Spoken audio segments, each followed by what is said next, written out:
Alemania y sus residuos. Esta vez vamos a hablar de números. Tanto nos gusta hablar de números porque en realidad, bueno, son los que marcan, ¿no? Un poco lo que va sucediendo.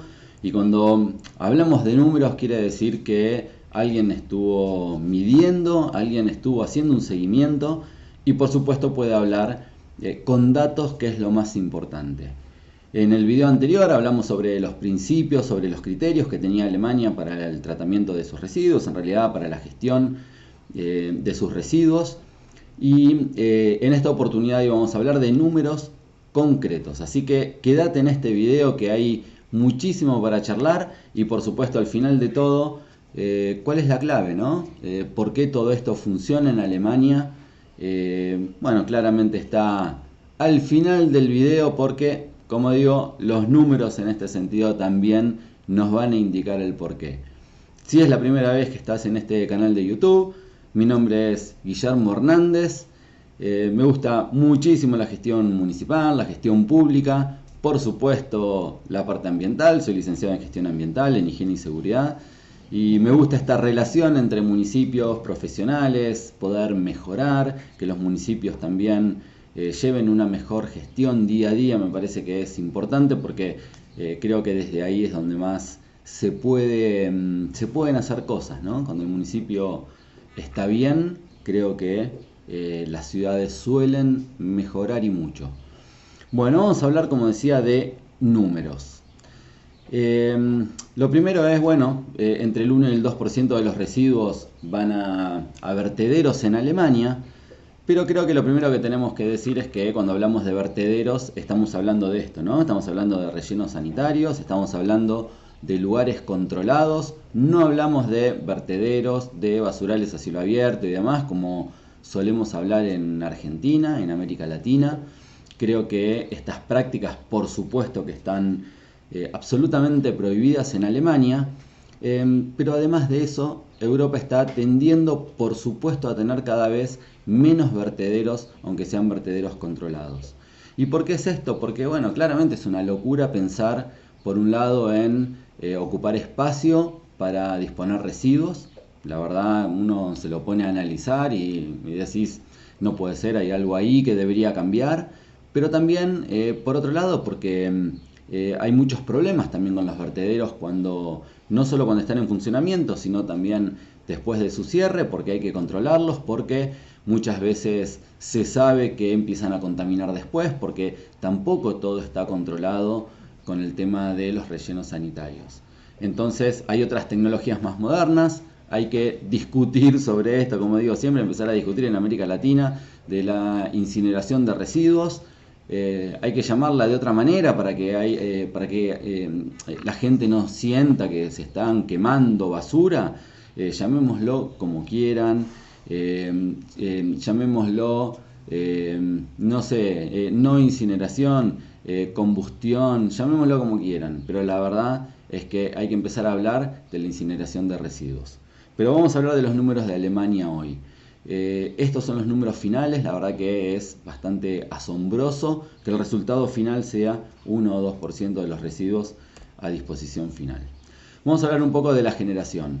Estos datos son, bueno, más o menos, por supuesto pueden ir variando un poco, pero toda esta información que vas a ver acá es información nueva, es información de 2024, de 2023 y también de informes del 2023 y 2024 que por supuesto lo que hacen es contar un poco algo de historia y algo de datos certeros que tienen de años anteriores, ¿no? Más o menos en Alemania se generan 356 toneladas de residuos anuales. Acá empiezan los datos interesantes. Mira, el 64,4% es de construcción y demolición y el 90% de esto se recicla. Primer dato clave, ¿por qué siempre hablamos de residuos municipales, de residuos sólidos urbanos, de la bolsita que sacamos?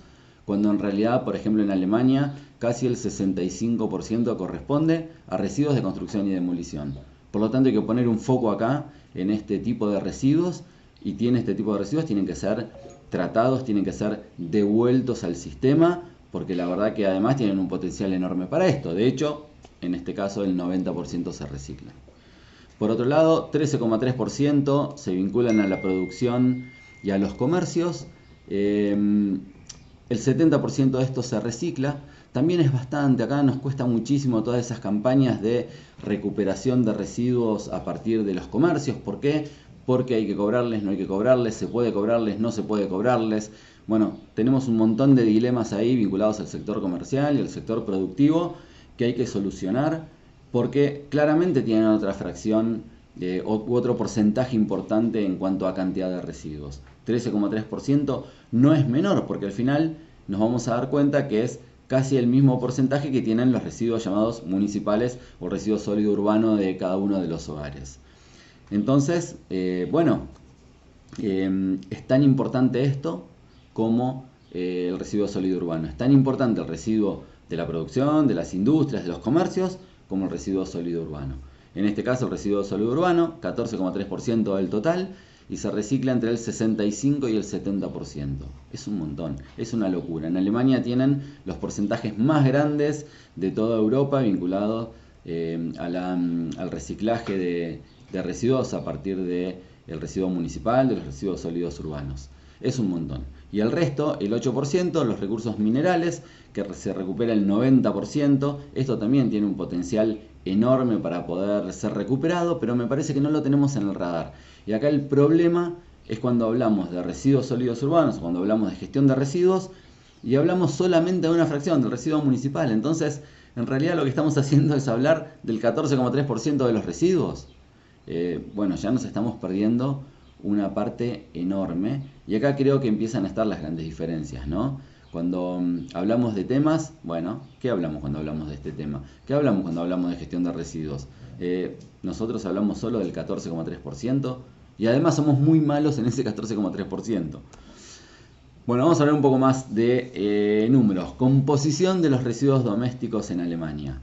Más o menos parecido, por lo menos como es en América Latina. Creo que en América Latina suele haber un poco más de residuo orgánico, pero acá lo estás viendo, casi el 40% de residuos orgánicos.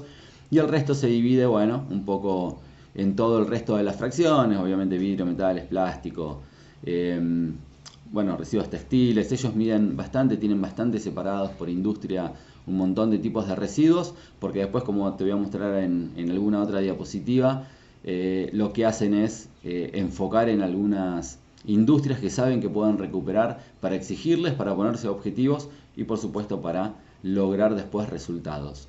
Pero acá tenés la composición de los residuos. Por ahí en algún momento nos podemos meter un poquitito más, pero no es tan diferente, me parece, al resto.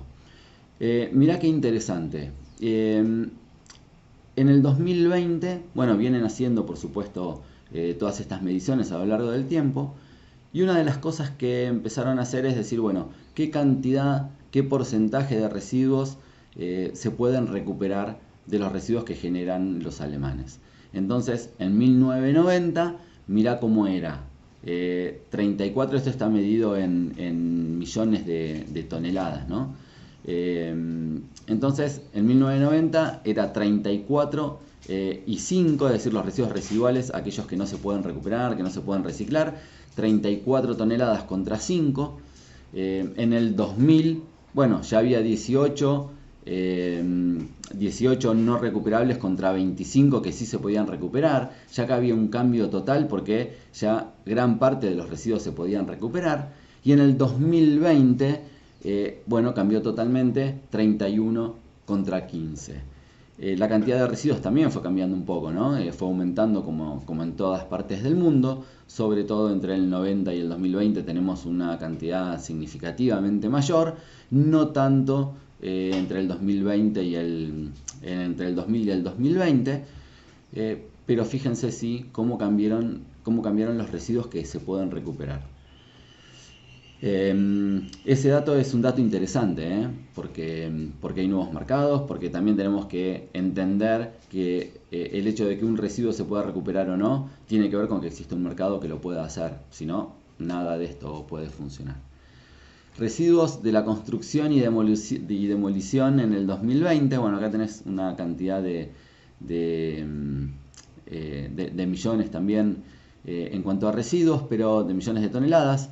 Pero también tienen una diversidad de cuestiones de separación y de tipo de tratamiento. Entonces, fíjate cómo es En recuperación de materiales casi todo se puede recuperar y casi todo se puede reutilizar. Eso es lo interesante de los residuos de construcción y demolición, que son la mayoría en cantidad de residuos en cuanto a toneladas, por supuesto, pero además el 90% de eso, más y hasta más también, se puede volver a meter en el circuito productivo.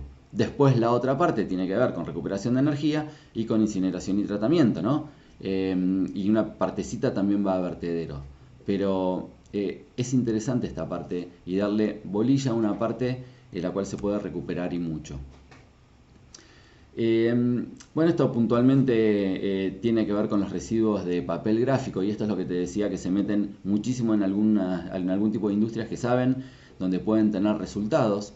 Entonces vas viendo cómo en el 94 se habían comprometido a tener por lo menos un 60% de material recuperado, y ahora lo que sucede es que, bueno, por supuesto, superaron un poquito en ese 94 que se habían comprometido, llegando al 64%, pero ahora tienen un 93,5% de ese tipo de residuo recuperado. Es un montón, pero para todo esto hay un trabajo, ¿no? Es poner foco, entender que hay una industria que puede hacer más, y una vez que entendés que la industria puede hacer más, tenés que generar las condiciones para que todo esto pueda suceder. Y después, a lo largo de 20 y pico de años, lograste recuperar el 93,5%. Una locura. Números en Alemania que Alemania puede tener y que la verdad nos da muchísima envidia. Bueno, lo mismo sucede con los envases. Con los envases hacen una tarea espectacular. Ya hemos hablado, creo, en algún momento de todo esto, pero si vos te pones a ver acá en este cuadro un poco la historia, desde el 91 hasta el 2020, cómo ha sido la tasa de recuperación de envases, es espectacular. Por ejemplo, vidrio, arrancando con el 50 y pico % y terminando en el 2020 con el 84,2%, pero también en hojalata, plásticos, papel, cartón, 99%. Es una locura en algunos casos que el porcentaje de recuperación sea tan pero tan alto. Pero, como digo, hay que poner foco, hay que trabajar, hay que hacer que las cosas sucedan, hay que poner incentivos, y también hay que poner no solo incentivos, sino la otra parte, que son los castigos. Y también hay que presionar a la industria porque, como veíamos en la parte de los criterios en el video anterior y demás, todo esto tiene que ver con esa parte de la ley de envases, digamos, y de la responsabilidad extendida al productor. Me parece que es clave para que todo esto pueda suceder. Algunos datitos chiquititos más tienen que ver con los biorresiduos, que se trataron 13,65 millones de toneladas de residuos biodegradables. Es una locura, y miren la cantidad de toneladas de compost que se pudieron producir, 4,8 millones. Residuos de madera, lo mismo, 10 millones de toneladas en 2016, pero fíjense la cantidad que se recuperaron, es prácticamente el total en esta industria. Lo mismo con el tema de los vehículos. Los vehículos es algo interesante porque el 95% de los vehículos de fuera de uso se recuperan. Es un montón. Claro, un vehículo después al final decís es todo chatarra, es todo recuperable, y la verdad que sí, pero hay que generar todo ese sistema para que esto esté perfectamente, digamos, que se pueda realizar de manera muy, no sé si sencilla, pero muy acordada, y creo que llegás a estos resultados, pero claro, no es fácil. Bueno, lo mismo con los lodos, ¿no?, de las plantas depuradoras. El 15% que se haya utilizado para la agricultura es un montón, y que el otro 77% lo hayas incinerado, me parece que es. ¿Por qué? Porque acá hablamos de incineración con generación de energía. Y vamos a pasar a la última. ¿Por qué todo esto es posible? ¿Por qué se puede lograr en Alemania que entre el 1 y el 2% de los residuos lleguen a vertedero? ¿Por qué solamente eso? ¿Y por qué todo esto que estuvimos viendo de números vale la pena? Tienen 156 plantas de incineración que tratan entre el 26 y el 38% de los residuos. Acá está la clave. Claro que es mucho mejor tener una planta de incineración que tener un vertedero, muchísimo mejor, por un montón de cosas.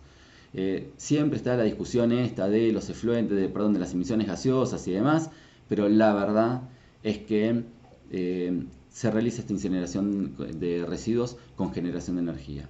Entonces, además vas cambiando tu matriz energética. Es la clave, es lo que hay que hacer.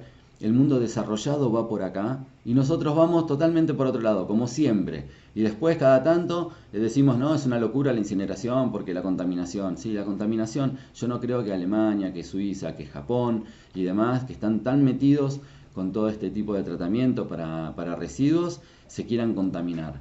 La verdad que hoy la tecnología existe, los filtros por supuesto que están, y además también los vertederos hasta controlados tienen sus problemas, no solo en funcionamiento, sino después de la vida útil. Entonces, creo que hay que empezar a cambiar la cabeza, hay que meter tecnología en la gestión de residuos, si no, no hay otra, y hay que trabajar en serio, porque los resultados en Alemania están, y no se conforman, y saben que tienen que seguir, y tienen que mejorar, y tienen que seguir todos los días poniendo empeño a esto. Pero me parece que si no empezamos a hablar de la incineración con generación de energía en América Latina, vamos a seguir como seguimos. Basurales a cielo abierto, en Argentina hay 5.000, dicen, creo que ya no los cuentan más, una verdadera locura. Ves rellenos sanitarios y rellenos sanitarios en el resto de América Latina también, como si eso fuese una muy buena solución o como si esa fuese la mejor manera. Bueno, espero que este video les haya gustado, les haya servido para algo, por lo menos para pensar un poco, seguir investigando un poco acerca no solo de Alemania, de Europa en cuanto a sus residuos, también en la tecnología de tratamiento de residuos a través de la incineración con generación de energía. Y nos vemos en un próximo video. Envíenme un mensaje, envíenme un WhatsApp, un correo, como quieran, y seguimos la charla por otros medios. Nos vemos entonces en poquitos días con otro video.